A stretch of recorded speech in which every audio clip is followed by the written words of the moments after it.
This podcast is brought to you by Most Valuable Podcasts, saving your day from boredom with the best podcasting entertainment.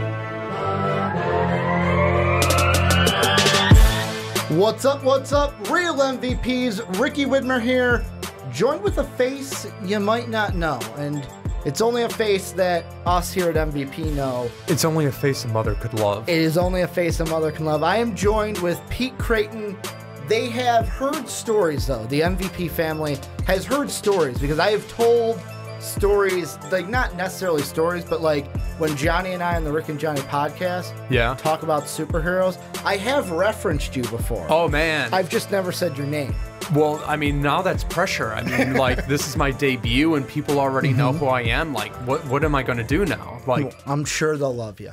I hope so. I'm positive that they'll. I have said nothing but good things. But if in case you've heard if I've ever said something like, oh, my boss when I was in college, that's this is me. Who I was talking about. Yeah, Pete this Kreten. is me. Yeah. So. How you doing tonight? Man, I'm doing great. I'm here. It's cold out here in Chicago. It's brutal. Yeah, but I'm excited. I mean, it's Rumble weekend. We're going to talk some Rumble. I mean, this is my debut. I've never been on here before. Usually I do a radio show around the time that you guys are recording. So this is like different. I'm not doing the show. I'm obviously here. Well, and also with you being a radio guy, you're not used to the YouTube family watching totally on YouTube. not. So like, my mom always used to joke that I have a face for radio. So, and I get very awkward in front of cameras because I've been doing radio since 2002. So I'm just so used to like, I'm like hidden, like no one's going to see what I'm going to do. But now there's just a camera looking at me. It's like, can I swear or no? You can. I'm like, shit, like, they're seeing me here. It's like, what do I wear and everything? Like, I got polka dot socks on. Is that okay? Like, will they think I'm cool? I'll be honest. Some of the T-shirts that I wear are like the one time. This was on a college podcast. I had my "Hugger's Gonna Hug" shirt. Bailey. And someone's like, "Really, a Bailey shirt?" Who really? said that? One of the commenters like, "Oh, really, a Bailey shirt?" Bailey is awesome. And it's just not a shirt you expect a big guy to wear. A big, just bright blue shirt. Like most of my shirts are like this: black Phenomenal one, black Little Miss Bliss ones. Dude, get these hands. Dude, you own it. You wear it and you be proud of it. And let me tell you something: we would all take a hug from Miss Bailey. That's right. Yes, we would. And the one thing too is there's one shirt I have to buy. What's very that? Soon. The Man. Oh yeah, the Man. I am very. I thought about this week. I'm very happy for the whole The Man movement because I've always wanted a Becky Lynch shirt, but I've never liked the shirts that she has. And now it's like The Man. I'm like, that's a shirt that I love. But the thing is, it's very reminiscent of the old school Austin 316 and shirt. And I have one of those too. I do too. Well, so I do you mind if I like plug myself for a moment? Go ahead. Okay. Let them know who you are. Okay, so about 10, 11 years ago, my friends and I here, we did a pro wrestling talk show called Rumble Radio. And we used to do tons of interviews and things like that. I'll share some stories as we're talking about that. You got to share my favorite one with the brawl in studio. Oh, the brawl in studio. Yeah, that's a good one. That's a totally good one. Yeah, I'll totally tell. I'll tell that story right now. Okay. So, it's like the dawn of podcasting. So it was essentially a wrestling podcast, and we would watch Raw and recap it, but we would work with a lot of the Chicago indies, the Chicago independent wrestling scene. And there was one out on the east side of Chicago called Windy City Pro Wrestling, and they had a big show coming up. So we had their main event in studio. It was a triple threat match. So we wanted to like get hype for it. YouTube had just come out. I mean, this is like really early on. It's like 2000. This is probably 2006, and we go to them and said, well, what do we want to do? They're like, well, we should just brawl in the studio, and you guys try and separate it and video it. And we're like, this is the greatest thing ever. Like, because, we're all wrestling fans. Like, I became a wrestling fan in 1990 when I saw The Undertaker shove the Ultimate Warrior in a casket. And it's like, that's awesome. I love that. So we did it, and it's still on YouTube. You can find the video. I'm sorry, I'm just getting over that cold that's going around, so my voice goes in and out. Just don't give it to me. Done. But yeah, so we had this massive brawl, and like you can see young Pete in there trying to separate, and like I'm like fatter than, and I'm trying to like move these wrestlers off each other. It's like ridiculous and everything. The best thing is it looks real. Yeah. 100% looks real. Where I remember watching it, coming to you and being like, "Wait, you had a brawl in studio?" And you're like, "All right, I got to be honest, it was staged." Oh yeah, like, it totally was. But no, we've done crazy stuff. Like I've taken chops on air from pro wrestlers. It feels like 1,000 needles hitting your chest all at once. But they would hit you so hard, like you would bleed. So my chest would bleed. But yeah, like we had tons of interviews and everything. And your man, Becky Lynch, we have interviewed back in the day when she was an independent wrestler by the name of Rebecca Knox. And she was a member of Shimmer Women's Athletes. And it's funny, I'll have to give you some of this audio. I was going through my, I have a ton of external hard drives.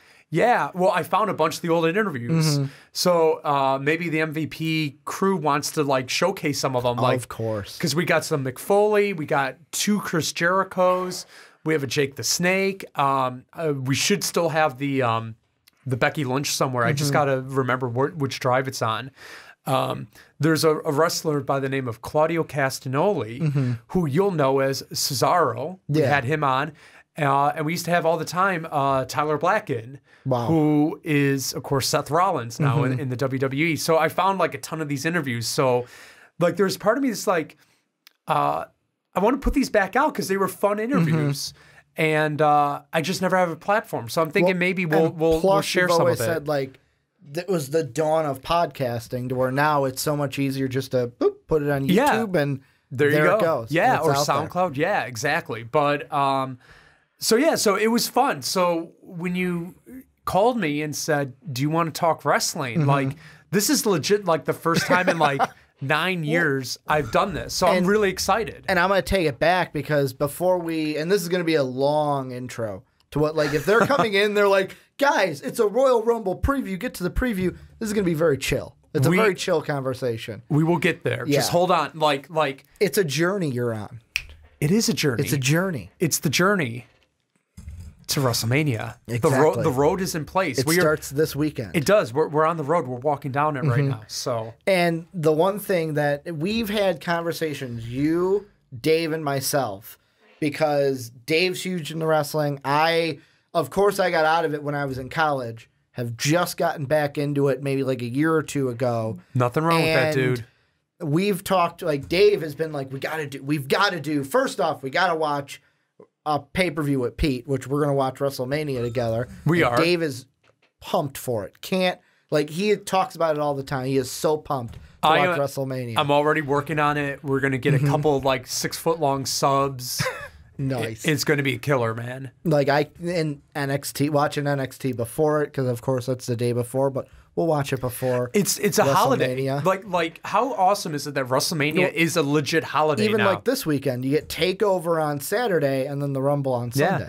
I legit will wish people a happy WrestleMania during this time. It's almost like Happy Festivus. Absolutely. I mean, it's WrestleMania. Like, we celebrate with song, which is the great song from WrestleMania 9 where it's,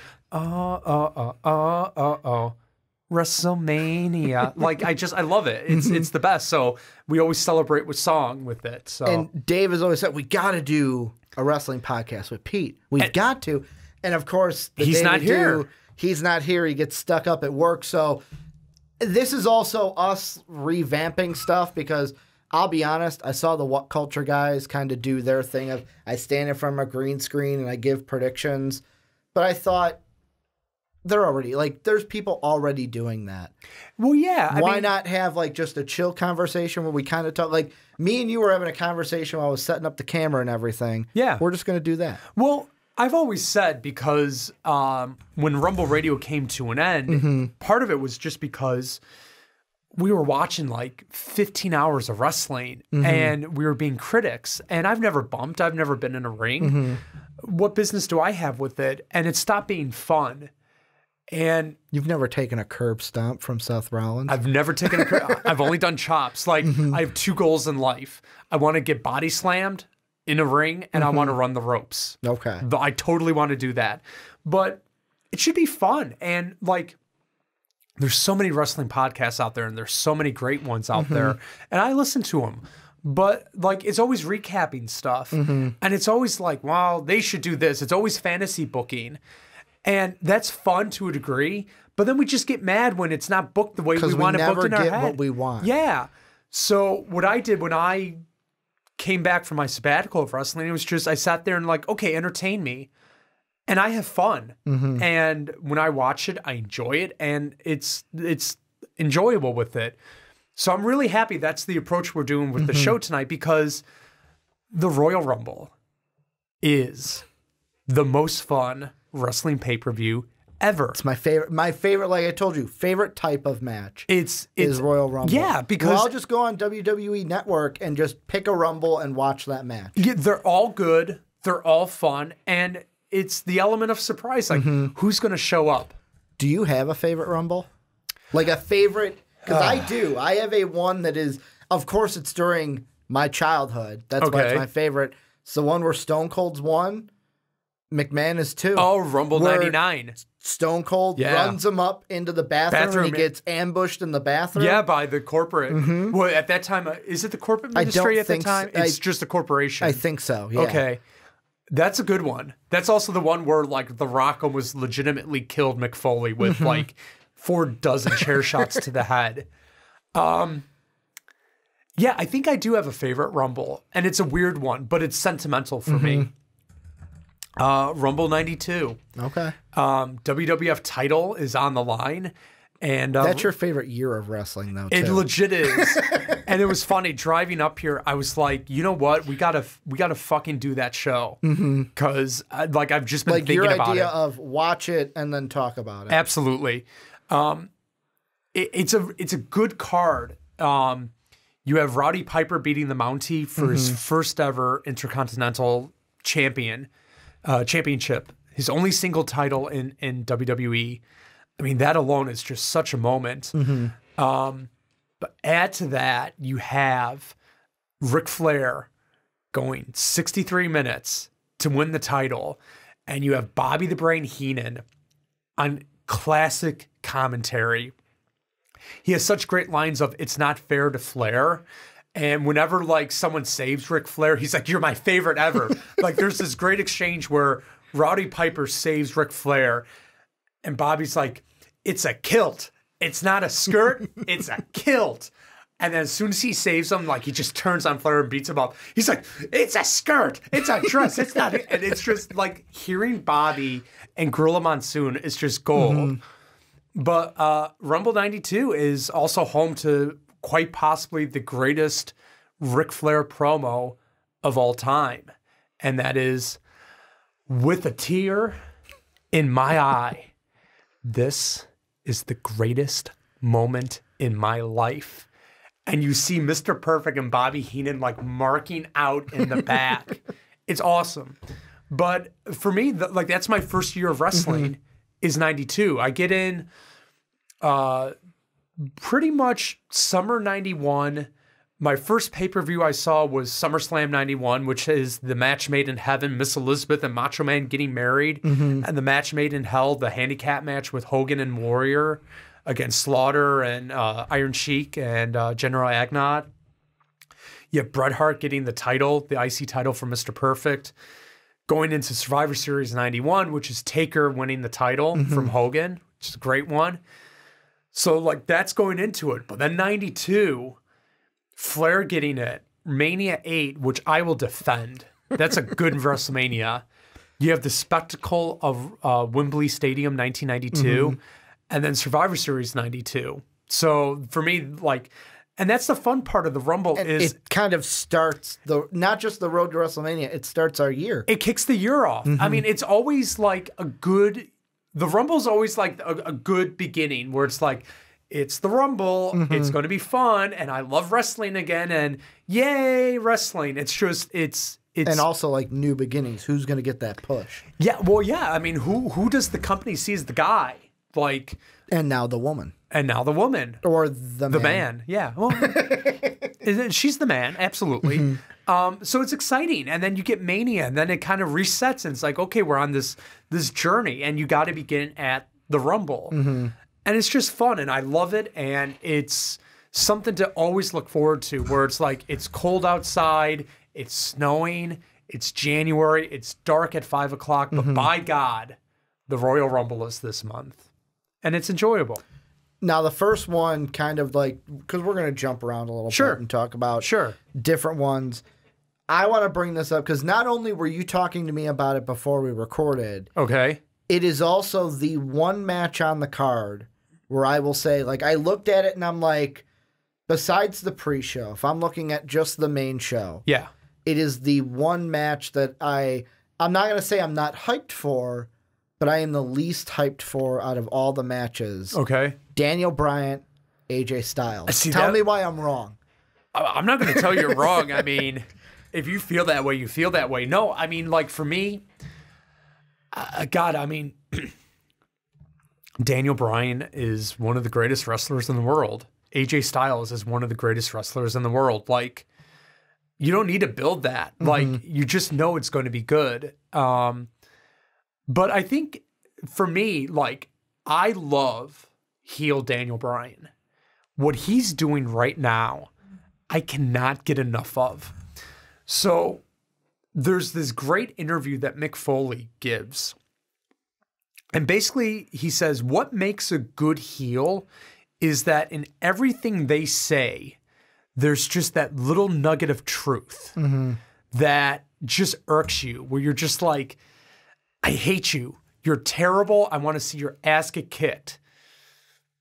But damn it, you're right. And I can't argue with you on that. And that is legit Daniel Bryan right now. Like, Daniel Bryan was our guy, was the internet wrestling community's guy. We legitimately willed him into the main event of WrestleMania 30. He gets the title. It's an emotional moment, and then he's injured. He's out for a year. He comes back at the Rumble going for 31, and we're like, he's going to get it again, and then he doesn't. And then he gets the IC title, and it's like, okay, at least he's a champ. And then he's injured, and then he retires. So we've lost him, and we didn't want to lose him. It's Daniel Bryan. And then after that, he took on that commissioner role. Does the commissioner, and then you're hearing things of he's not happy, he's going to leave, he's going to go back to the independent scene. To the surprise of the wrestling year last year, he's cleared. He can come back. We get Daniel Bryan back, and it's Daniel Bryan, and his matches are just as good, and we're happy. And you get like classic matches of like him and the Miz, him and him and Bella versus Maurice and the Miz. The Miz, and you're getting that, but you just know it's like he's got to get that title shot. He gets that title shot. So then you have two baby faces. You have AJ and Daniel Bryan going at it. It's like, it's gonna be a great match. And then he breaks our heart by turning his back on us. And now he's not like a people's champion.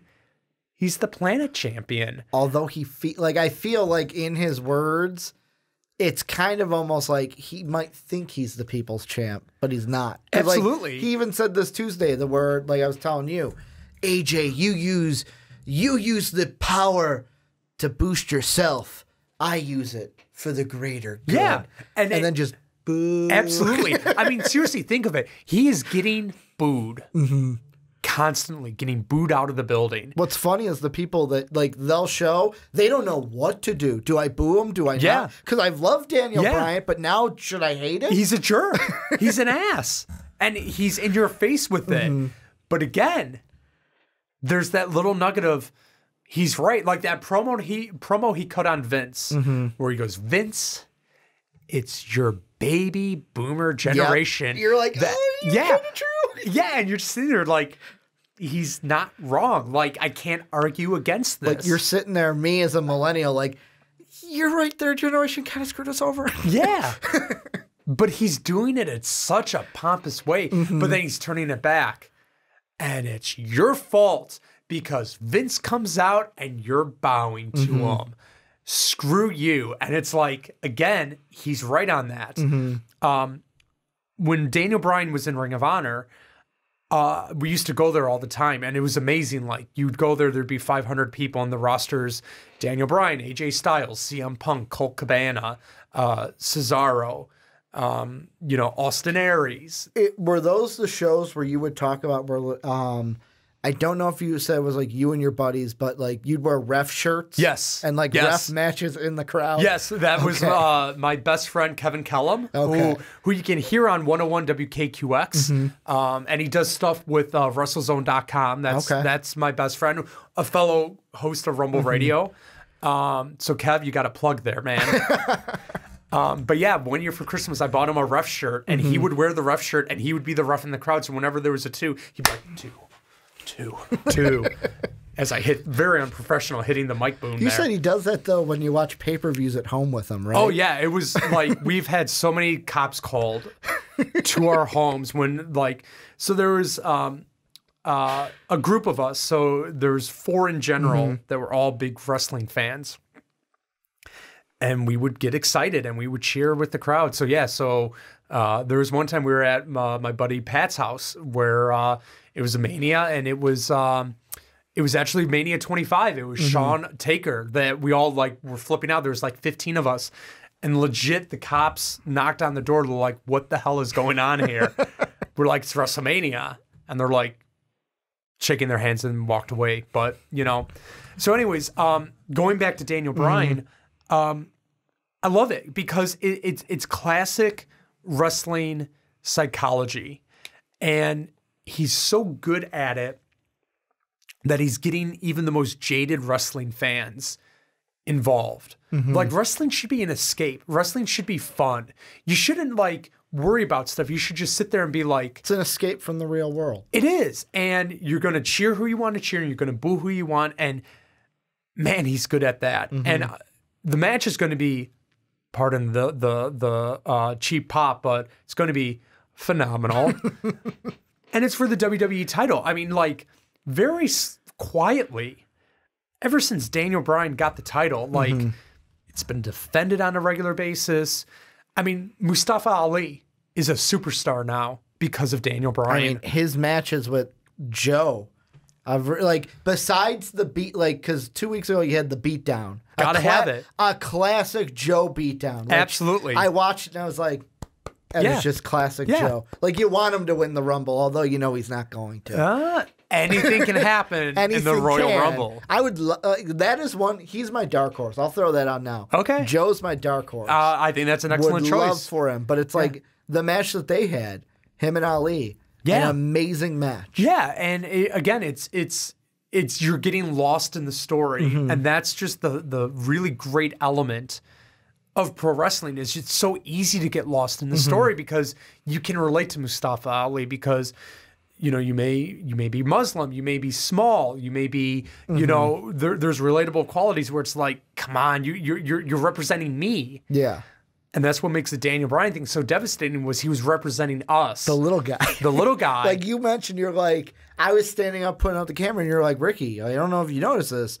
Daniel Bryan is an inch taller than you. He's not he's not 6'4". He's 5'8", 5'9". So he's average height. And he's still got a Bella. And again, it's high five, Daniel. You got one for the team for us. So I can't wait for it. It's going to be a really good match. I feel like Daniel's going to win. I feel so too. And but there is a separate reason why I feel that. Okay, what's your separate reason? So I feel like it plays into the Smackdown Tag Championships. Okay, so let's talk about that. Here's what I think. I don't know if it happens at the Rumble, but I have heard through Wrestling Observer, all the different news channels, that a Shane McMahon heel turn is coming. What better way to get a heel face matchup at WrestleMania than to have, this is what I'm thinking for the Rumble, although this is not going to happen. The Miz and Shane win the tag championships.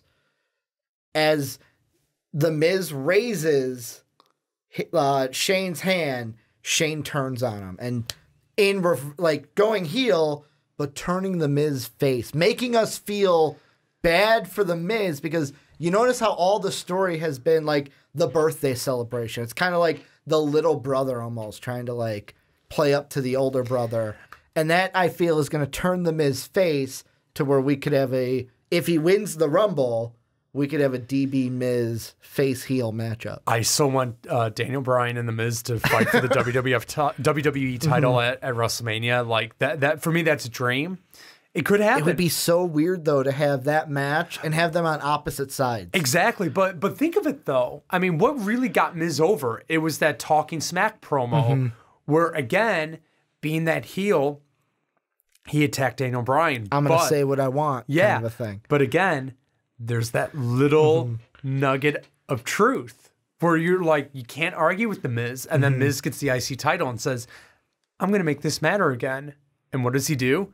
Makes it matter. So Miz has kind of been this like gray area where the crowd respects him. So turning him face isn't going to be that hard. Since you fantasy booked, I'll fantasy book with you. I don't think they win the title. I think they lose. Shane blames the Miz, turns on him, takes him out. That could happen too. And then aligns himself with Daniel Bryan. And then goes, I align myself with winners. He's a winner. He's got the title. Oh. And then you get... Oh, it hurts the heart. Yeah. It just hits right here. Yeah. And then somehow Miz gets that title shot where it's like, Daniel Bryan, not only am I coming for you, I am coming for your WWE title. I'd buy that. I'd buy that in a heartbeat. But it's exciting. And again, I just recommend... I hope you're right. Don't worry about it if it doesn't happen. And that's the beautiful thing where it's like, if it doesn't happen, I don't care. Like, the only thing I care about is that it's a good product. Yeah. And it's a good, like, the thing I would hate is if it's like a story, they go with a storyline where I'm like the whole Sasha Bailey thing. I almost said Becky. The whole Sasha Bailey thing where it was like, really? We're doing this? Like, they're going to therapy? Like, this isn't wrestling. Yeah. Well, it's the entertainment aspect. The behind the scenes of it. Yeah. But you said it.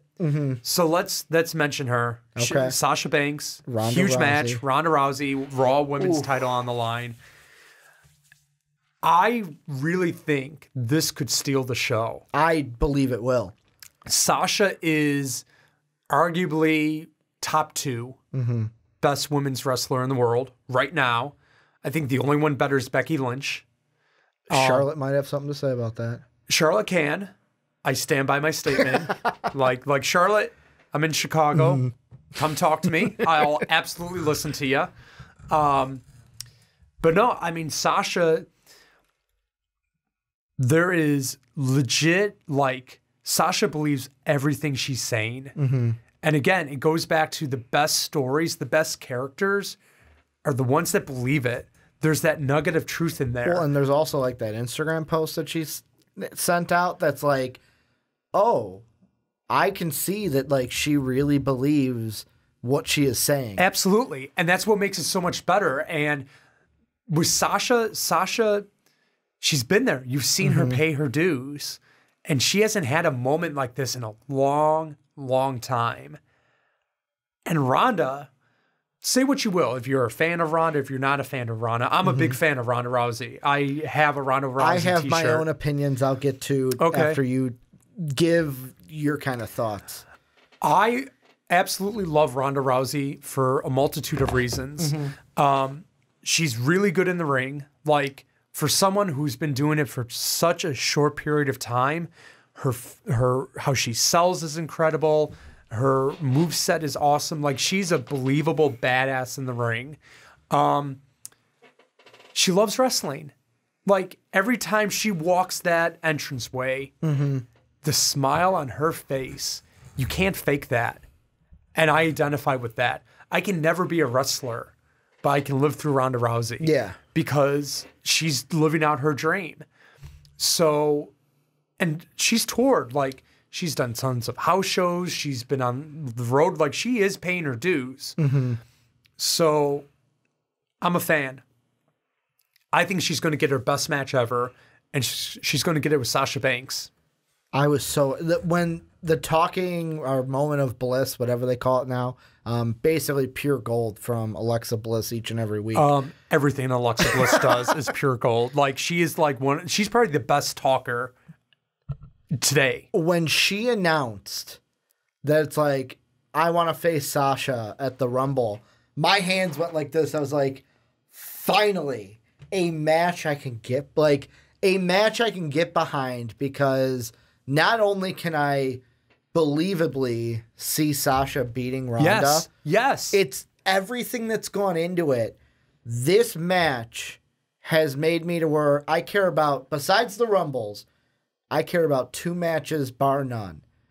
The Women's Raw and the Universal title. Like, those are the ones that I really care about. And this one is because I am on that side, like Sasha, where I have told you countless times my biggest thing that I've hated about Ronda. I understand why they did it. Yeah. She's a big face. She sells merch. And she's just a huge star in general. But I felt like it was always, oh, you're in the company? Here you go. Here's your title. We handed it to you. Like, she never worked for it. And now that she's going up against somewhere, like, that's the angle where I'm like, yes, this is the story I can buy, because I can get behind Sasha, because that's how I, like, what Sasha believes, I believe. And that's why it's like, you pick a side, like, that's where you get invested in a match like that. And again, it's the joys of pro wrestling, because what could have been a quote-unquote plot hole, you know, is now a storyline that you're buying into. And, I mean, I was surprised when Ronda got the title. Like, it was really early. Like, it was, like her 4th or 5th match. She beats Nia Jax, and she gets the title. But I almost think they didn't have a choice in the matter, because she's not only that, it was Money in the Bank. She had the shot against Nia. Yeah. Alexa won the briefcase earlier in the night, hit Ronda in the back with it, and stole her title. Yeah, I mean, that's... Ronda is such a legit badass. I mean, in addition to UFC, she's a black belt, and she's an Olympian, and she's a medalist in the Olympics. Yeah. I mean, like, she can take on anyone she wants. Like if Ronda wanted to kick Brock Lesnar's ass, probably could. She could. She probably could. So how do you build that disbelief? Because they're almost damned if they do, damned if they don't. If she doesn't get the title, and let's say, like, she loses to Nia, well, how can she lose to Nia Jax? She's Ronda Rousey. Or how can she lose to Alexa Bliss? She's Ronda Rousey. So I think at some point you have to go into the strengths that she brings. She is the baddest woman on the planet for WWE. And the added benefit you get is this Sasha Banks, where, let's face it, Sasha was a top star. She's in that triple threat match at WrestleMania 33 with Becky Lynch and with Charlotte, which set the world on fire. She walks out to Snoop Dogg, walking her down. She has more great moments. First Hell in the Cell match, first blood match, like everything. She's in it. Lasts the longest in the Rumble. So she should have a moment. And her moment's taken away by the debut of Ronda Rousey. So now she has an issue. And then her stock goes down. So she's pissed. There's so much that you can add to that, where it's either great booking on WWE's part or, man, they've lucked out. Either one, it doesn't matter, because, again, you're into this match, I'm into this match, and I guarantee you everyone that is going to watch the Rumble, that's one of their marquee matches where they're like, I gotta find out what happens with Sasha and what happens with Ronda. And remember, I think Sasha just caused Ronda have her first loss. It's tag, but she still has it. And that match on Monday, I didn't know which way they were going to do it, because you knew they were going to either do one of two things. Either Ronda was going to pin Bayley for the win, or Sasha was going to pin Natty for the win. And at first, like, they're getting through it. I believe this was after Sasha hit the bank statement on Ronda, which was huge. Like, for the first time ever that I can think back to in Ronda's short career, I've been like, oh no, she's against the ropes. Like, she can't get to a rope. Yeah. She's in the bank statement. And then that's when Natty comes in and breaks it up. And then they go on a roll, and I'm like sitting back. I'm like, oh, okay, they're going to keep the momentum with Ronda. And then when they pin Natty, I'm like, oh, they gave the momentum to Sasha. I'm like, yes, that's what I want but look heading at that. into the Rumble. Look at what they did there. They made Ronda Rousey vulnerable. There's Making you think maybe it can happen on Sunday. Absolutely. It very well could. Like, I could see Sasha Banks beating her. Because, like, and how fluid it was when they rolled, and then, bam, bank statement. It's like, holy crap, she's in it. Like, yeah. I mean, she like, hit the move. But that's the thing is that, again, it goes back to the joys of pro wrestling is anyone can win that match. Yeah. Like Sasha can legit win. Like, we're not going in going, Sasha's just going to get steamrolled. It's like, no. Yeah. Sasha has probably the best chance anyone has of beating Ronda, and that's exciting. And I can't wait to see that match because it's going to be a great match. So Now, here's the thing that I want to ask is the reason why some people may go into that and go, all right, Sasha's going to lose is because the big thing that we've talked about is Becky Ronda at WrestleMania. Like, how do you build up for that? I want to ask you, if you were Vince McMahon. I wish I was Vince McMahon. I'd love to have his money. Which would you rather do? Let Ronda win the Raw title. Becky loses the SmackDown match she has. Becky wins the Rumble. And then she challenges Ronda. Or could you imagine, this ain't going to happen, but I'll throw it out. Why can't it happen? Of course it could happen. Sasha beats Ronda. Ronda, surprise entrance in the Rumble, wins the Rumble, challenges Becky for the SmackDown. I think any of those possibilities could absolutely happen. If I was booking this, and I'm just a schmuck, I don't know. Like this is just, if I were to do this, I would do Becky loses to Asuka because you want to keep building Asuka up. Asuka beating Becky, and especially if she beats Becky clean, like without a Charlotte interference. Yeah, there'll probably be some interference, but if Asuka wins, that just helps her more. Sasha will come close. She'll be like this close. Ronda will win. You put Becky in the Rumble, and Becky wins, and you get the Survivor Series match we all wanted that we didn't get, and that's Ronda Becky, and then it's for the Raw Women's title. And if you read the dirt sheets today, which is Thursday, the rumor has it that after Mania, Ronda's going away for a while to possibly start a family. It's a wrestling tradition. You're leaving, you put the person over. So Ronda does the honors, and she loses to Becky Lynch at WrestleMania and puts her over and makes Becky Lynch an even bigger star. Would that mean, and this is me asking this as kind of like I'm going to say wrestling novice, would that mean Becky would move to the Raw roster? Or would she stay on the SmackDown roster and have the Raw championship? No, she'll go to Raw. Okay. She'll go to Raw. I mean, Raw's the A show. It is. It's always been the A show. It'll always be depending on who you are. There are people that Raw's the marquee one, but there are people that say SmackDown's better. Without a doubt, SmackDown is the better show, but there's only one person's opinion that matters, and that's Vince McMahon. Yeah. And in Vince McMahon's eye, Raw is the number one show, and it's understandable. That's his baby. That's what he created. It started out with Raw is War. It started off with Monday Night Raw in '93 at the Manhattan Center. So it makes sense. So no, I mean, the bigger stars go on Raw. You're going to have to edit that. Sorry, people. I'm getting over being sick. I had that stupid cold, so like I feel my voice going in and out. But yeah, you move Becky to Raw, and then Raw. And it makes sense because you're freshening up the rosters. Like, who's Becky going to fight again on SmackDown who she hasn't already fought Charlotte forever? And Asuka. Yeah, or Carmella, or Naomi, or, whoever. Because then you can, what you can then do is, and we're getting down the rabbit hole here, but Becky goes to Raw. Sasha goes, whoa, wait a second. Like, you think you're the man. I've been here, and then you can start a feud with Sasha and Becky. I mean, you could do anything. Like you can have her feud with Bayley. You can have her feud with Alexa Bliss, Natty Neidhart, Nia Jax. I mean, it's fresh. You got to do that. I mean, a Nia Jax feud just because you broke my face. Yeah, how awesome would that be?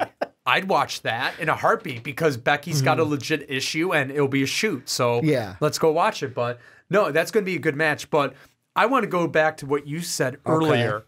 Outside the Rumble, you only care about 2 other matches. It's Raw Women's and then the Universal title. Finn Balor against Brock Lesnar for the Universal Championship. This is surprisingly, I love Finn Balor. Finn Balor is a great pro wrestler. I told you before we recorded that when I watched Raw this week, the whole thing with Finn and that story played out, and I was pumped. I was like, we're getting that. Like, give me the Demon at WrestleMania. Give me Brock's in the ring, getting ready, Suplex City. The lights hit, and it's the Demon. And Finn wins the title as the Demon. And then the next day, he did an interview where he said, I'm probably not going to use the Demon because I want to beat Brock as the man, not the Demon. And he's like, I lean on the Demon a little bit too much, I feel. Well, here's the thing. If Finn Balor comes out as the Demon, he is winning the Universal title. There's no way, because you can't do that and have him lose. You can't have him lose. He's got to win. The question, I think, for that match, because I think Finn Balor can get a good match out of Brock Lesnar. First off, Brock Lesnar is a really good wrestler. Brock Lesnar needs to care. Brock has gotten lazy. He'll do his 15 suplexes. He'll do that little jog that he does in place. He'll do his F5, and then he'll be done. You need to motivate Brock. And if you notice, the matches that he has been motivated in, where he'll at least change the style a little bit, is AJ Styles, Daniel Bryan, and it'll be Finn Balor. And apparently, he has requested that he wanted to work with Finn. So if you're requesting, hey, I want to work with this guy, you're going to go that extra mile. I think the interesting thing is ultimately, what is Brock's situation with UFC? Is Brock fighting anytime soon? Because if that fight with, I'm totally blanking on the fighter's name. Daniel Cormier. Thank you.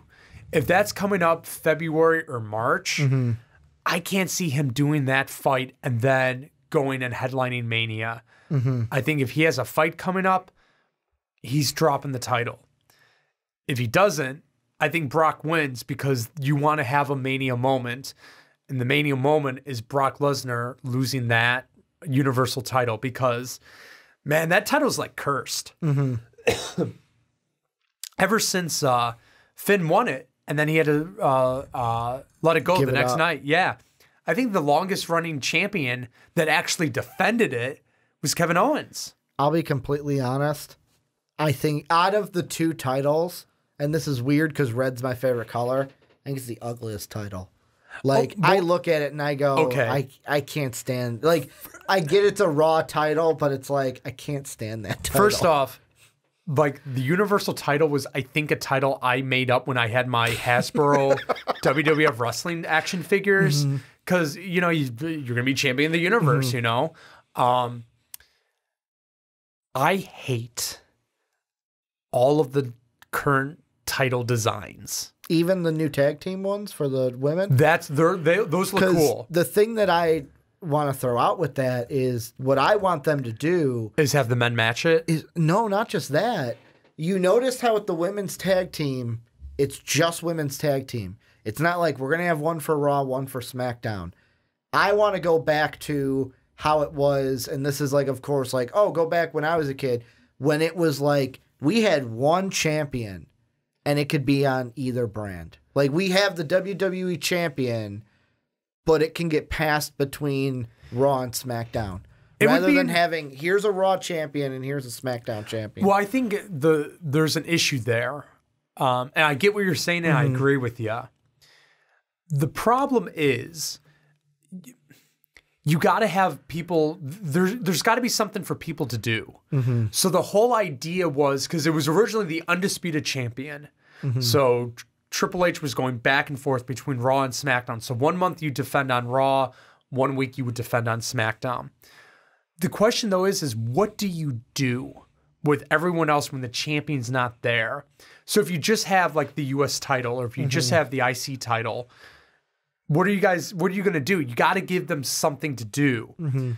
So I get what you mean, but I think that just by the sheer size and the sheer amount of content that WWE produces on a regular basis, that you need a champion on both. You need a champion on both. You need like tag team champions on both shows. Now, I think with the women, there's just going to be one set of women's tag team titles because they don't have enough tag teams. They don't have enough female wrestlers to go around. But side note, you want to know who I want to be the first tag team champions? Sasha and Bailey? No, I want the Iconics. Oh, Iconics are awesome. I want the heel Iconic. Where can you imagine them walk out and go, Peyton, we're the champions. We are making it iconic. Yeah, you are, and I would love that too. They are great. Like they would be a great tag team. But the thing is, you got to have something, but you got to change it up. So I watch a ton of Legends of Wrestling. So if you have the WWE Network, watch the Legends of Wrestling. Like few weeks ago had to marathon it because of Mean Gene. Yeah, Mean Gene. Oh, God rest his soul. I actually got to meet Mean Gene a couple of years ago, which I'll share the story a little bit later on. But if you want to learn like the psychology of how wrestling works and the business of how wrestling works, watch those shows. It's fascinating. And it gave me a whole new appreciation of the NWA, specifically the NWA in like the 80s, when it's Dusty against the Four Horsemen and Sting against the Four Horsemen and Rock and Roll Express versus the Midnight Express. But they had so many tag teams. They had the World Tag Team Champions, but then they had the United States Tag Team Champions. So you had like a mid-card title for the tag teams to go for. I would like to see that. So have a WWE title, like have a World Heavyweight title and have that be your top title. And maybe do that for both shows. I don't like the Universal. Bring back the World title. Bring back the WCW title. First off, that belt's gorgeous. And second of all, like Universal Champion is dumb. It's dumb. Like you said, I made it up when I was a kid. Yeah, exactly. You're champion of the universe. Yeah, exactly. You have your IC, you have your US title. Have a World Tag Team title and a United States Tag Team titles. Like, do that. Like, that would be different and unique. I'm a sucker, like, bring back a TV title. You know, like there's a way to do it. Like, you don't want to have too many titles, but you have so many hours of content that you have to fill. Like, you got to give guys stuff to wrestle for. You know, use them sparingly, but, like, work this and everything. So... But going back the long way around to Finn and Brock, I think it's going to surprise people. I think it's going to be a typical Brock Lesnar match, but I think Finn is going to really show why he's one of the workhorses of the company. I got this question to ask you, and I heard this through What Culture when I was just watching one of their news videos. Okay. Here's an idea I'm going to throw out. You tell me if you're in favor for it, not. So pre-show happens, first fight of the night, Universal title. We get Finn the Man versus Brock. Then during the Royal Rumble, somewhere in the Royal Rumble, entrants are in there, lights hit, the Demon enters the Rumble. Giving Finn, it's the first match, giving him enough time to get the makeup and everything on, but he enters the Rumble after maybe losing to Brock as the Demon. Not only getting the makeup on, like letting the guy like catch his breath and everything. Yeah. I think it very well could be the opening match. I think it would make sense for it to be the opening match. After, like, to start the main card, you want to pop. You do. Well, unless you're going to do like Becky Asuka to start it. Yeah, I mean, you definitely could do that. I mean, like booking a card and like ordering it is really hard, and I'm glad I never have to do that because holy crap, that there's so many, like, why not start with the Rumble then, you know? Like there's so many different elements. But yeah, it could be like, I don't know, like it goes back to like, who do you think is going to win the Royal Rumble? Like Finn is an excellent choice for that. You know, so is Seth Rollins. So is The Miz. I mean, Braun Strowman's a good pick. We'll see what happens and everything. The thing for me, and if there's one thing I want to just stress to everyone, it's this. Go in with no expectations. And just have fun. Just have fun. It's the Rumble. Like, if you can't have fun watching the Rumble, you're watching wrestling wrong. Like, just go in, and who cares? Like, don't stress out and be like, Finn got buried. Just relax. My voice is like dying, so that's why I had to like stop for a second and everything. Your voice is like, why are you talking so long? But I mean, that's like, I have started to do that actually. And how much better are you enjoying it? It's so much fun. Yeah. Like the last pay-per-view I watched, I went in, no expectations. Of course, I'm the type of person where, of course, there's one or two matches where I have someone that I'm pulling for and I really want them. Like, for example, Ronda Sasha will be that match this weekend where I really want Sasha to win. But there's nothing wrong with that because you're a fan. You're a fan of Sasha and you want Sasha to win. Like, you should do that. Like, part of the reason why I love, like, early 90s wrestling, a lot of it's sentimental, but because I didn't know Bret Hart was going to win the WWF title from Ric Flair. I had no idea. But when I got that Coliseum home video or I watched WWF Superstars and I saw him come out, it was like, oh, one of my guys. Like, Bret was never supposed to win the title and he won it, but you got lost in it. Like, that's the fun of it. Like, when you first got into being a fan of pro wrestling, none of us fantasy booked. No. None of us did. Mine was all, of course, I was an Attitude Era. What got me into it, but the thing and why I love Stone Cold was as a, let's say, 7-year-old kid, 8-year-old kid, how he could go to his job every day and beat the crap out of his boss. Do this to his boss, and then you're sitting there going, oh, some teachers, you're like, I wish I could just go to school and just be like, yeah, right here, teacher. Absolutely. Although I'm going to say something very controversial for a moment. Yeah. Attitude Era, amazing. Stories told, amazing. Promos cut, amazing. Not technical wrestlers. Wrestling-wise, not the greatest. And not the greatest. After rewatching a couple pay-per-views from like, I picked up in like the end of 97 and got through 98, I kind of agree with you. Yeah. Like after rewatching, it's like, the stories are amazing. Yeah. But like I watch on Raw and SmackDown now, like that Andrade Rey Mysterio match. Yeah. How like it's amazing. Technically amazing. Yeah. Even watching like Seth wrestle. Yeah. Is like amazing technically. The actual wrestling we have today is incredible and I would argue might be the best wrestling right now. Is it because, and I'm gonna pull in from like other sports, like basketball we see this. Is it because that, like, just in general, we're taking care of our bodies better? Oh, absolutely. We're caring more about that, so we're more athletic athletes. Yeah, I think that's a big part of it. I think, too... It's not Stone Cold out there crashing them and taking some beers in the ring. It's not even the beers. Like, think of the amount of hardcore matches or chair shots given out during the Attitude Era. Just to Mick Foley alone? Triple H, Austin, Taker, Kane, Jericho, like all of them would just take so many chair shots to the head where you just get numb by it. It's like an arm drag. For me, I am a big technical wrestling fan. Like my two favorites of all time was The Undertaker's my number one, but my number two is Bret Hart. And part of that was I saw Bret Hart wrestle Mr. Perfect for the Intercontinental title at SummerSlam 91. And if you've never seen it and you have the network, watch it. It's a masterpiece, what they do. It's so good. So that's what I like, because there's such a story that can be told where it's like the knee's out, like he can't put him in the sharpshooter. He can't stand on his knee. How is he going to beat Razor? How is he going to be perfect? Yeah. It's awesome. But I think like there's better athletes today, but even look at the body type.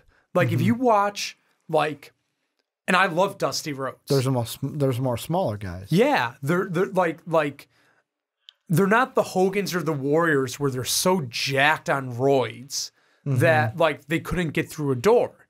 Like old AWA wrestlers, which was the territory in the Midwest, which Chicago was, one of their biggest stars was a guy called the Crusher. If you ever see the Crusher has a big chest and a massive beer belly because he drank beer and wine and ate Polish sausage all the time. That was a wrestler. Dusty Rhodes. Love Dusty Rhodes. He's the American Dream, baby. That's my horrible Dusty impersonation. I apologize. But when you mentioned Dusty, you got to do that. Dusty was fat, but he could wrestle and he could move, and you bought into Dusty Rhodes. It wasn't until like the mid-'80s where you have the Hogans and the Mr. Wonderful Paul Orndorffs and Ultimate Warrior and the Road Warriors where they're all jacked. And that kind of goes a little bit into the Attitude Era, but they get smaller. But like right now, like it's how they train. Like Seth Rollins is big into CrossFit. You know, yoga with DDP. That's what Jericho uses all the time. So you're seeing a little bit more of natural builds like coming back. And for me, like Bret Hart, Shawn Michaels, they were never the biggest dog in the fight, but I could be them. I could look like Shawn Michaels. Like Shawn wasn't like, he was built, but like he wasn't insanely built. Same thing with Bret Hart, Owen Hart, you know, guys like that.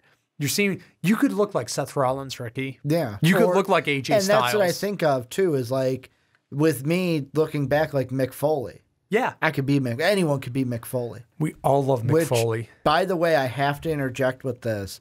Have you watched his special on the network? The Hell in a Cell 20th anniversary special? I have. It's fantastic. My favorite part of that is because you talk about like the chair shots and stuff. When he's talking about it and he goes, Vince goes to me, you want to get up on that cell? Have you ever been up there? And he said, I looked Vince right in his face. And I lied to him. Yeah. And I said, yes, I have. And he's like, I got up there and I was like, I should not be up here. Yeah. Yeah. It's a great story. Well, Mick's such a great storyteller. And that special because apparently he wasn't even supposed to, after they wheeled it, like took him out on the stretcher, he wasn't supposed to come back out. No, because he's insane. And then he's like, no, I'm going to finish this match. Yeah. And climbed it. Yeah, because he's insane and he should have never done that. And if you watch the special, he tells us, I shouldn't have done that. Yeah, he tells the story that when he fell, if he was like more conscious. You're talking about in the ring or when he fell outside? Falling into the ring. Okay. When Taker chokeslams him through the cage and he lands in the ring. Because that wasn't on the nails. That was after they were back in the ring that he got chokeslammed on the nails. No. Taker throws him, hits the table. Yeah. And then wheeled out on the stretcher. Foley comes back, climbs the cage. And then he goes through the cage. Goes through the cage. There's no thumbtacks yet. Okay. That second fall is the really dangerous one.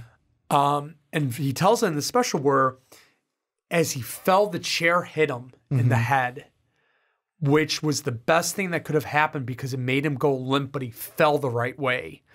If he was like, if that was the first spot, that could have paralyzed him. Mick is insane. Like the fact that we still have Mick is such a blessing. Because he also said that one of the good things was, he said if they had the barricades that we have now. Oh yeah, he would have been broken in half. Because he's like, I hit the table and he's like, because we had like those. It moved and he got under it. He moved it, but also, yeah, his leg was, he's like, half my leg and stuff was in the crowd. Yeah. He's like, I would have just hit that wall. Yeah. If it was a barricade like now. Yeah, and he probably would have shattered his leg and his career's over with. No, it's a great special. Watch it if you haven't watched it. Find Mick Foley's autobiographies too. There's like 4 or 5 of them now, and they're all great reads. The part where the lady sees him reading his own autobiography at the airport. I actually have a great Mick Foley story. Can I share it? Go ahead. So I've interviewed Mick a couple times, but it's now about 5 years ago, my dad and I go on a trip to New York, and we're at the Pennsylvania Hotel, which is in Midtown Manhattan, and it's right across the street from Madison Square Garden. So we have a friend that lives in New York, and we meet our friend, and we're walking to go get pizza because you're in New York, you try pizza for the first time. And as we're walking past the garden, who do we see? Mick Foley. Mick Foley's there. So my dad beelines. Mick, how are you? Mick's in the middle of a conversation with his friends. My father does not give a shit. Mick's polite. He talks. We say hello, and then we leave. And we're like, my friend Steve and I were like, come on, Dad, we got to go. Come on. Leave Mick alone. Says we're eating pizza. My dad's like, I should have never done that to Mick. Like, that was really embarrassing. Like, I feel really bad. So my dad... It's such a dad thing to do, though. Totally dad thing to do. But here's the best part. About a year ago, 2 years ago, Mick comes to a minor league baseball team here on the south side of Chicago for an autograph signing. So we go, and my dad goes to Mick, and he freaking apologized. And my dad's like, I don't know if you remember me, Please tell me Mick remembered. Mick didn't. Oh. But as my dad's telling the story, he's like, you're with your friends, and this guy comes and like is like yelling hello to you. And Mick goes, I bet that was you. And my dad's like, it was, and I am so sorry for doing that. And Mick was very gracious. He's like, don't worry, sir. It's okay. Happens all the time. I'm just glad that you were polite and I was polite and everything was good and it worked out well. And then he gave my niece an autograph, which was awesome. So Mick Foley, classy guy. Ever get a chance to meet him, go meet him. Yeah, and I mean, like Dave told me nonstop after the Hell in Cell, you got to watch it, you got to watch it, you got to watch it. And then I finally did. And I was like, well, I should have... watch this a little sooner. It's an iconic moment. I mean, it's probably the most iconic match of the Attitude Era. So I'm glad you got to see it. But for my money, if I'm going to go back and rewatch old wrestling, I go to the early 90s. Yeah. Like again, I think it's just because that's my era. That's what I got into. It's just fun. Well, for me, I'm actually going to... Do I have my phone here? No, I don't. I think because for a while... I got your phone. Pete's got my phone. So for a while, and the reason why I bring it up is I can pull up my WWE app. So like I told you, I just picked a pay-per-view. Yeah. And I was like, I'm going to just start watching from here. The one that I gave up on, or I shouldn't say gave up, I just stopped, was Fully Loaded 1999, I think. Okay. Or the beginning of 1999. And the reason why is I started watching one, and then it's like I'm watching it, and I just think about what you said, where it was like, 1999 was not a good year. 1999 was not a good year at all. So this is what I recommend. I'm almost like, should I just skip 1999 totally? Get to when Jericho shows up. Okay. Like once Jericho arrives, it gets good. So I would actually say pick up No Mercy 99. Okay. Because you get the first tag team ladder match of Edge and Christian and the Hardys. Okay. So that's like a breath of fresh air. You can kind of skip the rest. Pick it up then, Rumble 2000. Because by then Kurt Angle's there. Taz debuts, Jericho's running wild, but then you also get the debut of the Radicals, I believe. Okay. Which is Dean Malenko, Eddie Guerrero, Perry Saturn, and Benoit, which I can't watch Benoit stuff because of what happened, which we won't get into because I don't want to bum anyone out, as you already know the story. But yeah, I always recommend, though. Like that was the Rumble. It was the Rumble 99. And then I watched... Oh, that was it. No. So the last one I watched was the St. Valentine's Day Massacre. Okay, so that's February 99. So the main event is Austin McMahon in the cage. But it also has the debut of the Big Show. That is the last one that I watched. And it was... So that means the one that I would have watched next was WrestleMania. WrestleMania 15. Which I was not a good WrestleMania. And that's what I think, like, that's what I heard. Yeah. And why I was like, I think I'm going to watch some other things right now. You have the first I mean, you have the first Austin Rock match, which, God, I haven't watched that in forever. But, I mean, you have that. You have Taker Bossman in a Hell in a Cell where Taker hangs Bossman. You have the Doom Butterbean Bart Gunn boxing match. For I think it's like a Tough Enough or something. You have Triple H turning heel and becoming the Game. There were some of those matches that I completely forgot about some of the matches that were during the Attitude Era. Where, like, for example, are just terrible. The lingerie match, and I was like, which one? Like, there's so many of them. It was like I think it was like Sable and somebody else. I can't remember who it was. Oh, who was the one that was with Goldust? Oh, Terry Reynolds. Yes. Or Luna. No, Luna for that Sean. was it. So it was Luna and Sable. Yeah. And I just remember going. First off, my first thought was, we are so far away from this year's Rumble. It's not even funny. I was like, we couldn't have that now. Wouldn't even want that now. And then second, I thought, we really had that? Like, I completely forgot that was at a place. Is that the one where Sable's bikini was the handprints on her boobs? Yeah. And then, like, Terry Reynolds, like, Goldust comes in with his cloak or his robe and, like, puts it around her. And I'm just, like, sitting there like 7-year-old me, 8-year-old me probably loved it. Oh. But, like, 29-year-old me is just face in the hand. Like, 13, 14-year-old Pete watching it live, man, it was like the greatest freaking thing ever, you know? I mean, it was a hot chick stripping down. Exactly. That was 14-year-old Pete. Wide open mouth. Yeah. But to get back to this Rumble. Yes. The Rumble. Yes. I don't want to say your expectations, but I almost do. Well, how about we do this? Because this is always fun. This is what my friends and I do. Take over. Mr. Rumble Radio. It's what we stole our name from. Final four. Who's your final four? I'm going to say Seth Rollins. Okay. Samoa Joe. Okay. John Cena. He's hurt, though. John Cena. Okay. And he doesn't win, but he's in the final four. Okay. R-Truth. Ooh.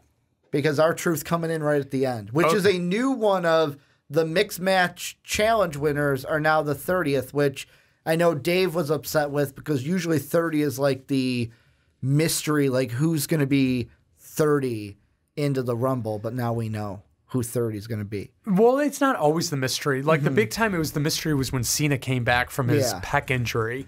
And very few people win from the Rumble, but I'd like to see R-Truth get it.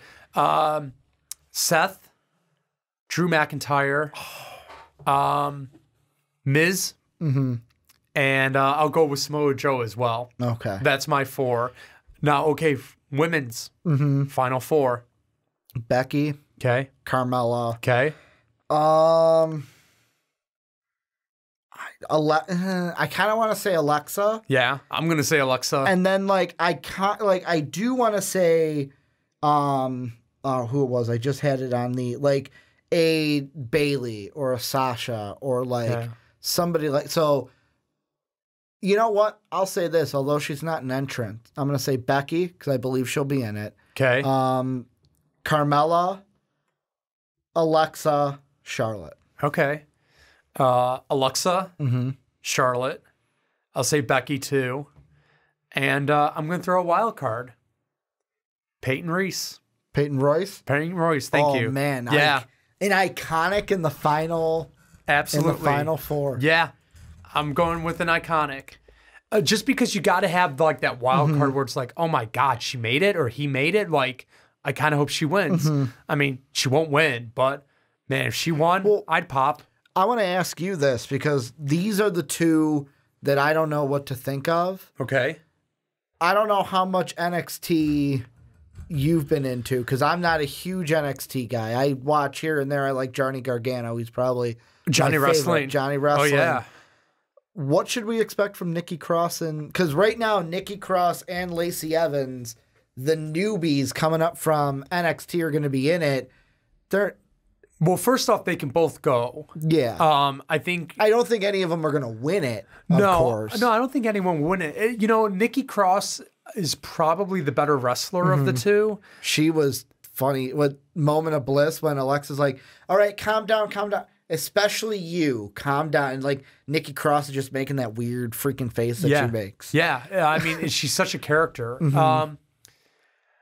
Yeah, I mean, we could see a surprise. Again, it's the Rumble. You don't know what's going to happen in the Rumble. Yeah. Like, that's the fun and the mystique of the Rumble. And thank you, Pat Patterson, for creating the Royal Rumble.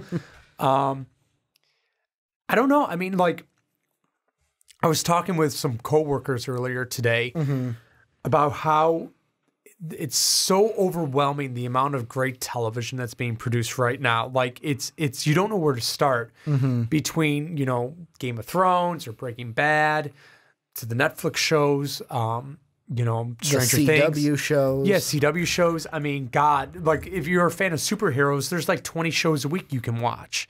It's unreal. It's almost overwhelming. On top of all the movies that come out. Absolutely. That's how I feel with pro wrestling right now. It's such a great time to be a fan of pro wrestling.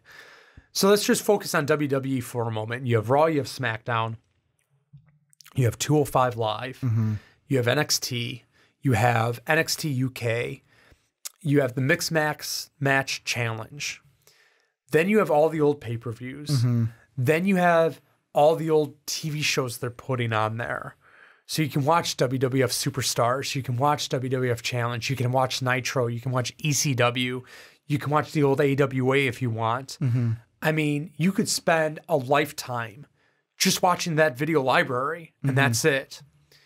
You have Impact, which has finally like figured itself out and is producing great content.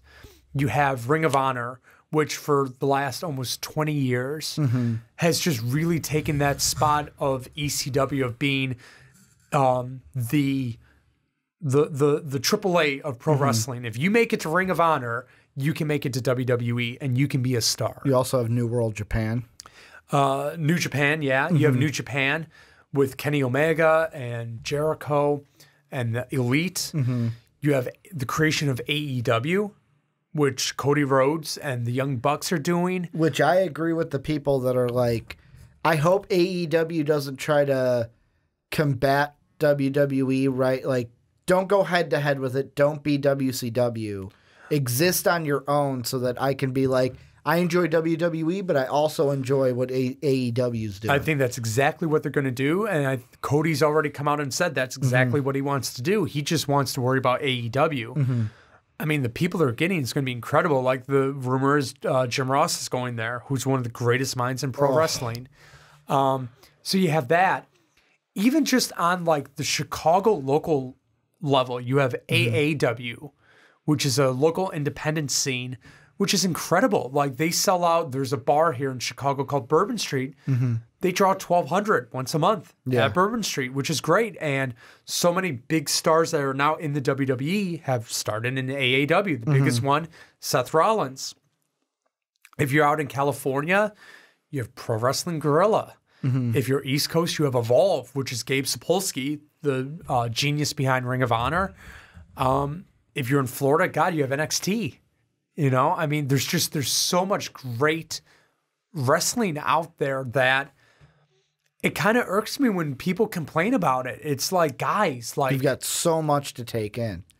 Like so you can much. go in any direction. You can find something that you like, and I hope you do, because it's such a great genre. It's such a fun genre that I'm going to go on the record right now.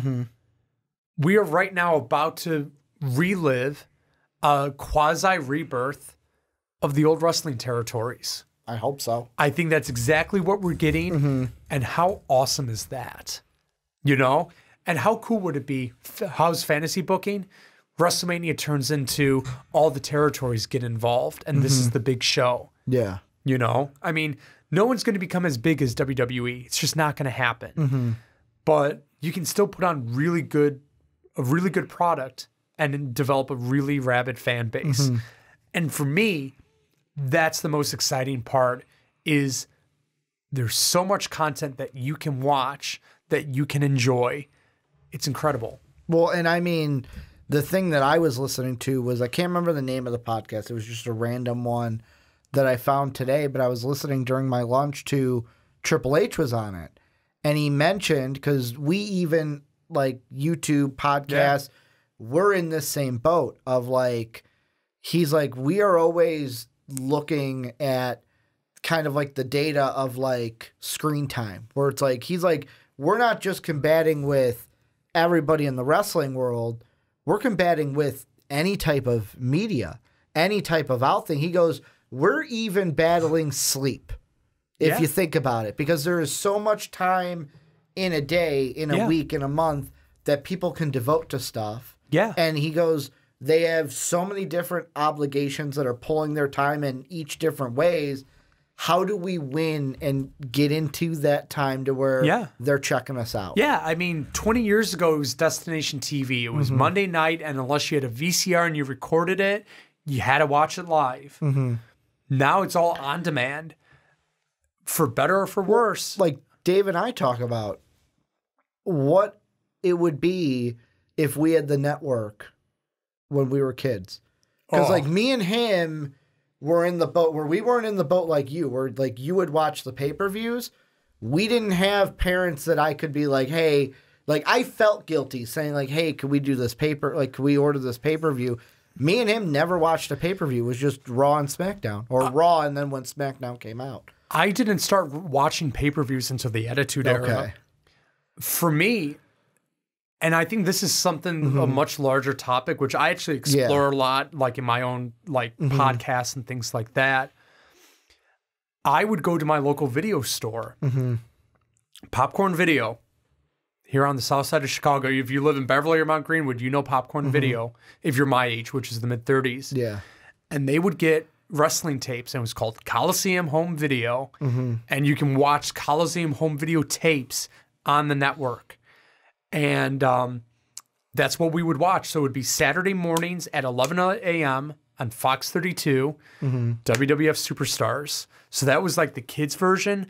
And then at midnight, Saturday into Sunday would be Wrestling Challenge. And you had to ask mom and dad if you could stay up and watch it.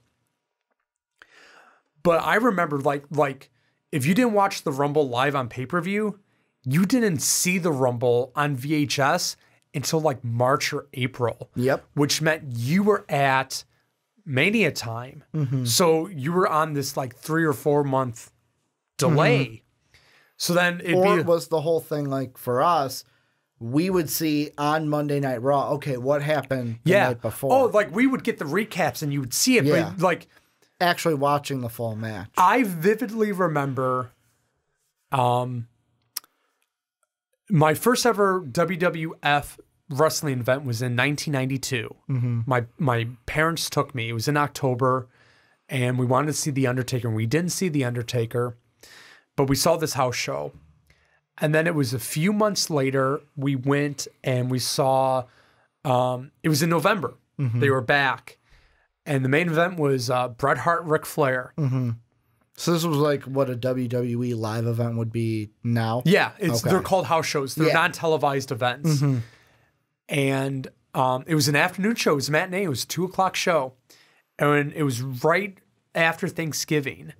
And that Thanksgiving, the main event of Survivor Series was Bret Hart, Shawn Michaels. Shawn just got the IC title. Bret was WWF champion. And there was a guy sitting next to us, and the guy was saying, did you see the pay-per-view? And we're like, no, we didn't, because we didn't have cable. He's like, guys, when the tape comes out, you need to fast forward and watch this match. This is one of the greatest pro wrestling matches I've ever seen in my entire life. It's unreal what these guys do. And I vividly remember I was second grade at the time, waiting until January for the Survivor Series to come out on tape and doing exactly what that guy did. And you watched it, and it was awesome. But while we couldn't see it in real time, we had the magazines. We'd read the magazines and things like that. So for me, I wouldn't change it at all. Like, it was such a great experience of how I became a wrestling fan. And I bet the young people that are becoming fans now that have the network, they wouldn't change it either. It's what we're attached with. Just as how you got into it, it's special to you. It's just however we got into it, that's always going to be special for us. You have a moment. Like, this is what got me into it. Yeah, absolutely. And that's the fun part of it all. So, yeah. God, my voice. Can I just apologize to everyone real quick? Like Next time, Pete's like, my voice will be much better. I hope so. I kind of feel bad because this is my fault too. Of like, you will start talking and you have so many great stories and stuff that I'll just let you talk. Yeah, I know you do. And I kind of feel like I've let you talk most of the time. Well, I feel really bad because I feel like I've just totally hijacked your show. And that's all. And that's the beauty of this. And I was thinking about this right now. Real quick, if you hate me and you never want me to return, leave a comment. I'm curious. And that's the beautiful thing of this is I didn't want this to be like, okay, we're going through match. I love the tangents. I love going off into here and then, oh wait, we'll find our way back onto it. I gotta find you some of the old Rumble interviews. Was it the same thing? You just go off into tangents and... No, we would, but we were very formatted like a radio show. Okay. So we would recap. We were on Tuesday nights, so we would recap Raw, preview SmackDown, talk and it was TNA. This. Yeah, but my favorite shows that I remember doing was we would do specials. So we had one special called The Great American Debate, where who was the greater American hero wrestler? Was it Hulk Hogan or was it Dusty Rhodes? And we would debate it. We did a top 10 favorite heels of all time. That was a fun one. When Rumble ended, we would do spot shows here and there, just whenever we wanted to. Yeah. And we did one in 2010 where it was who we thought the wrestler of the decade was for the aughts. And that was really fun. So yeah, for me, those were the fun shows because when they're evergreen, you can always go back and listen to them. They're always good. I'll be honest, after the Rumble, I'm just going to find a different title to do it as. Because, we talked about the Rumble, but we've talked about so much. Right now, as I am looking at the unedited, ticker, we're at an hour 24. Holy fuck. An hour 24. Holy fuck. Well, we should end this now because no one is going to want to listen to it for that long. I am so sorry. Last thing I wanted to ask you about the real Rumble. Okay. This is a side question. Yes. Kofi Kingston, what's going to be his big thing this year? Flies. Totally is he going to fly or is it going to be a handstand? He's going to fly. How is his feet not going to touch the ground this year? He's going to be fucking Superman and he's going to fucking fly because Kofi Kingston is incredible and that's going to be a great spot that I will pop for. That's what I would... Could you imagine Final Four, Seth Rollins and... Seth Rollins and the New Day. Or The Miz and the New Day. Day rocks. It's New Day rocks. It wouldn't, and yet again, I'm going to say it wouldn't happen. I don't think it's going to happen. Real quick. That's why I say that. It would be fun. I'd love to see that happen. But I got to ask you something, and I don't know if you're going to cut this out or not, but how long do your podcasts usually last for? Depends. So, there are some where... Are people going to actually listen to this for an hour and a half? There will be some. Awesome. We do have it where there are some that listen to the whole thing. Now, the wrestling one's interesting because this is the first time we have done something like this. Usually my wrestling videos have been me in front of a green screen, match. Gotcha. This is something brand new. Usually our longest ones are our basketball one on mock draft day. Well, that makes sense. This is an hour and a half would be our first segment out of 3. Okay. And we had one that was 3 hours long. Okay. Where somebody was like, 3 hours, you better be getting paid. That's where you get patreon.com, which I have yet to promote, and that's a bad spot on me, but it'll probably pop. I'll probably put it up somewhere. There you go. We got to get money somehow. Yeah, you do. Any final things that you want to mention about the Rumble or that we didn't mention about the Rumble? No, I think the only thing I have in closing is have fun and enjoy it.